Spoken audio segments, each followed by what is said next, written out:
Sumabog ang linya ng kuryente sa substation ng isang power distributor sa Murcia, Negros Occidental. Dahil po yan sa malakas na hangin dala ng isang buhawi. Pinangay din ang hangin ang mabubong ng ilang residente. Ayon sa Municipal Disaster Risk Reduction and Management Office ng Bayan, walang naiulat na sugatan. Agad na ibalik ang supply ng kuryente 2 oras matapos ang isinagawang clearing operation sa lugar.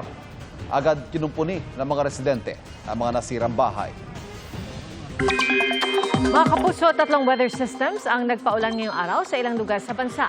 Nagdala ng maulap na panahon na may kalat-kalat na pag-ulan at isolated thunderstorms ang shear line sa ilang lugar sa Central Luzon, Cordillera Administrative Region, Mainland Cagayan at Camarines Norte. At yan din ang nagpapaulan sa Metro Manila at Calabarzon. Northeast Monsoon o Amihan naman ang nagpaulan sa Ilocos Region at natitirang bahagi ng Cagayan Valley. Habang easterlies ang nagpapaulan sa Palawan at natitirang bahagi ng bansa. Sa rainfall forecast ng Metro Weather, posibleng makaranas ng light to intense rains bukas ang malaking bahagi ng Cagayan Valley, Aurora, Quezon at Zambales.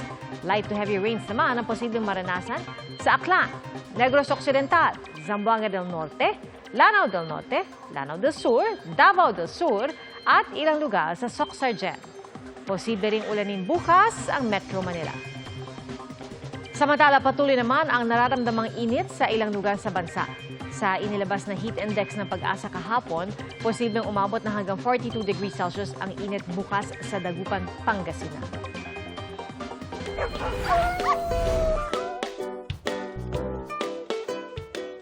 Hindi dog show ang versatility ng isang aspin na naging katuwang ng mga security guard sa pagpapatrolya sa isang village sa Las Piñas. Kilalanin si Tagpi sa Usapang Pets ni Darlene Kai.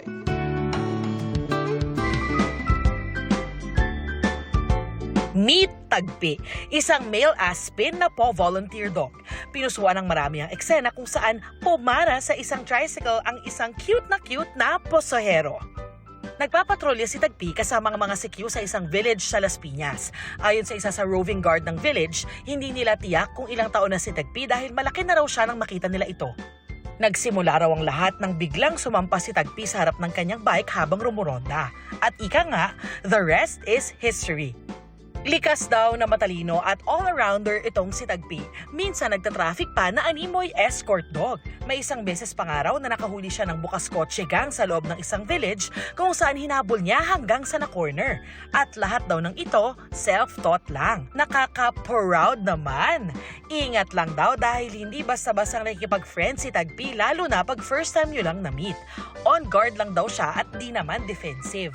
Pero kapag nakapalagayan mo na ng loob, walang kahirap-hirap kasama. And when it's time to eat, si Tagpi nakaupo lang sa isang tabi. Behave yan? Si Tagpi, isang roving walking testimony ng kanilang pagiging man's best friend. Para sa GMA Integrated News, Darlene Kai, nakatutok 24 oras. Ngayong tumitindi ulit ang init, payo ng mga eksperto ingatan at protektahan ang balat para iwas sunog at UV radiation. Ang skincare tips, alamin sa pagtutok ni Bon Aquino. Babad sa araw ang mga lineman tuwing trabaho. Pero sabi ni Joseph, iba raw ang init ngayon. Hindi nakagaya ng dati, ma'am. Ngayon, mahapdi na sa balat yung init. Ito yung pagbabago ng klima dahil sa mga pag-release natin ng greenhouse gases. Delikado ang sobrang exposure sa araw ayon sa mga dermatologist dahil ang UV o ultraviolet rays ng araw nakasisira sa balat at mata. We don't have a very good ozone layer anymore to protect us from this UV. Malaking tulong daw na malaman ang UV index na panukat ng antas ng UV radiation. The UV index varies in a day, no? And usually it's highest between 12 to 4, no? Or 12 to 2, no? Ganon. So, yes, sa noon time. When the UV index na goes to the very high levels, no? Or the extreme, which is 7 or 8 and up, that's when people are advised not to go out of their houses na. Because it can be too hindi lang sun exposure, hindi lang sunburn ang aabutin, but they can get dehydrated, and you can have na parang ano ka na, magkakaroon ka na ng ano ba dito?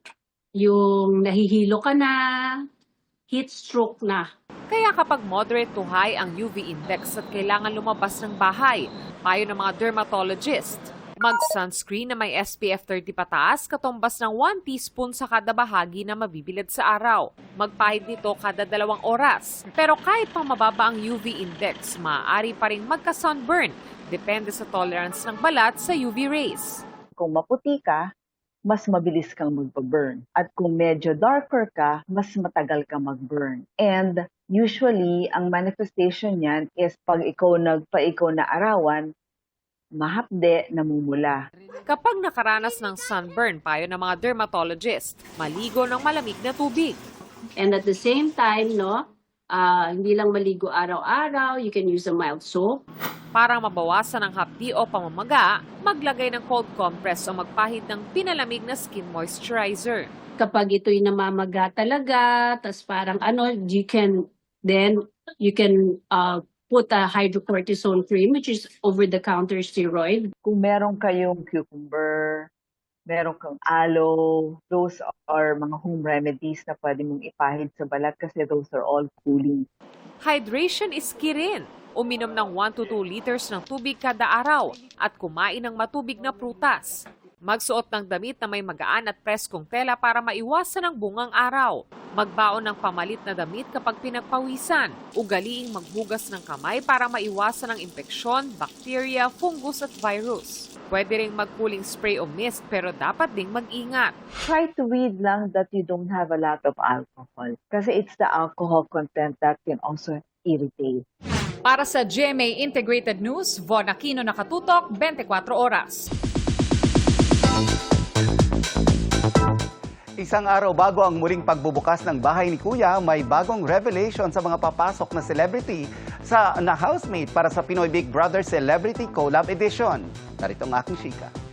Magbubukas din ang bahay ni Kuya. Malapit nyo ng Isang tulog na lang, bubuksan ng muli ang bahay ni Kuya para sa Pinoy Big Brother Celebrity Collab Edition, ang historic na pagbubuklod ng GMA at ABS-CBN.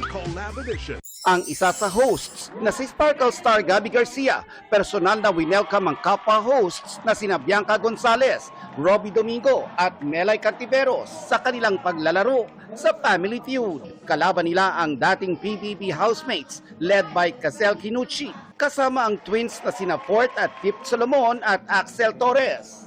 Pwede kayo makipag-dressigan kahit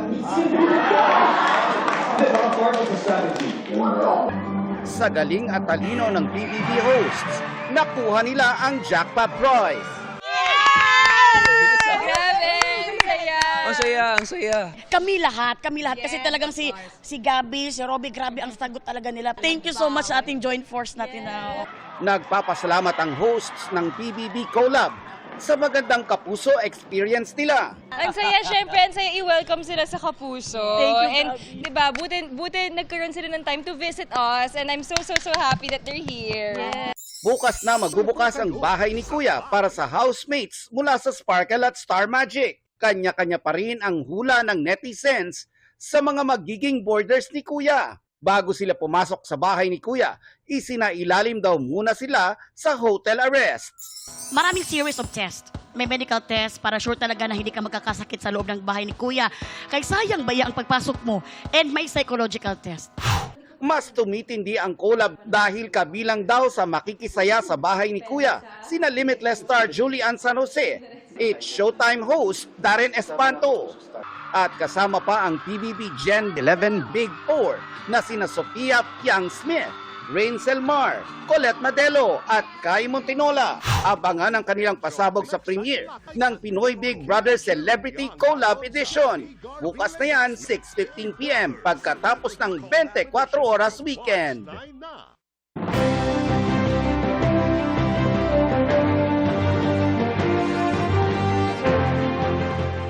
65 araw bagong eleksyon 2025. Patuloy sa pag-iikot ang senatorial candidates para ilatag ang kanilang plataforma. Nakatutok si Marisol Abdurrahman. Nakiisa sa pagdiriwang ng International Women's Day si Modi Floranda. Sabi ni Liza Maza, dapat alamin ang track record at ipinaglalaban ng mga kandidato. Nasa pagtitipon din sa Liwasang Bonifacio si Jerome Adonis. Si Alin Andamo gustong palakasin ang public health system. Pagsugpo sa korupsyon ang sigaw naman ni Arlene Brosas.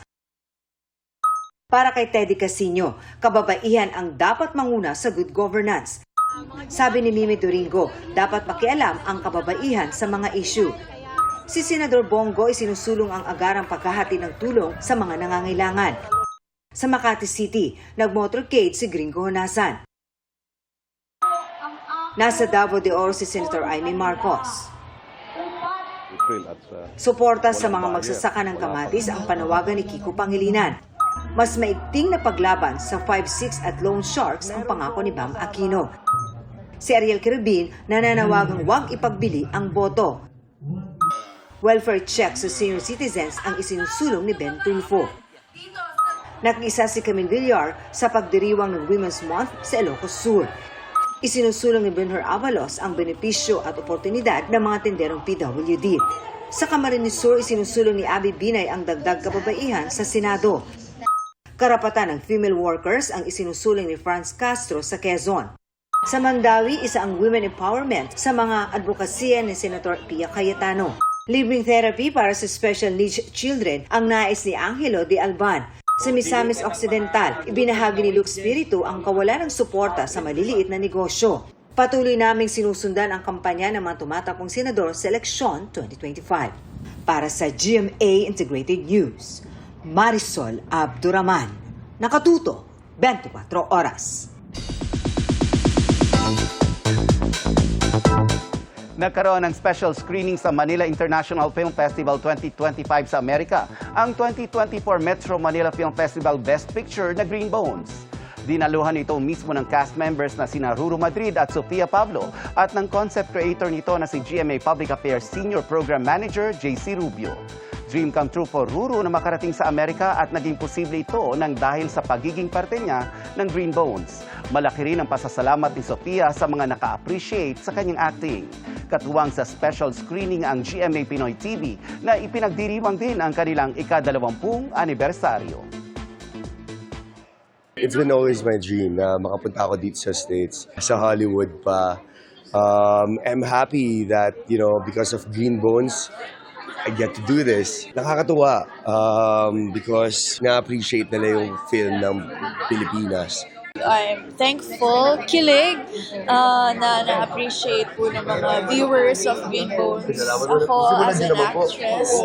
And I'm just praying na mas marami pang makapanood.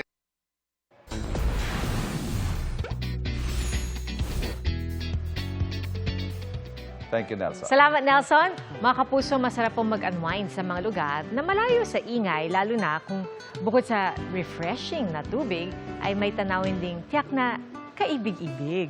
Halina't mapawaw at ma-fall sa Ausen Falls. Sakto ngayong tag-init is waving. Pasyalan natin yan sa pagtutok ni Marizumal.